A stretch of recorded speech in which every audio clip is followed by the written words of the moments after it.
Carolina Alonso Alonso Carolina Alonso Alonso, born 17 October 1980, is a Spanish Podemos politician.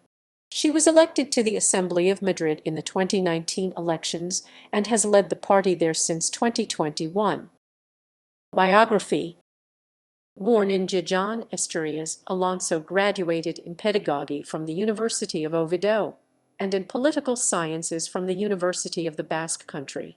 In November 2016, she was elected to the Citizens' Council of Podemos in the Community of Madrid as part of the sector backing Ramón Espinar Merino.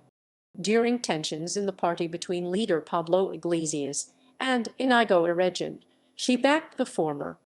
Alonso was placed 7th on Unidas Podemos's list for the 2019 Madrilenian regional election, led by Isabel Serra, and 7 members were elected. She was again placed 7th in 2021, and 10 members were elected. After the 2021 Assembly of Madrid elections, Iglesias retired from politics after having led Podemos's list, and Serra resigned. Alonso then led the party in the legislature. References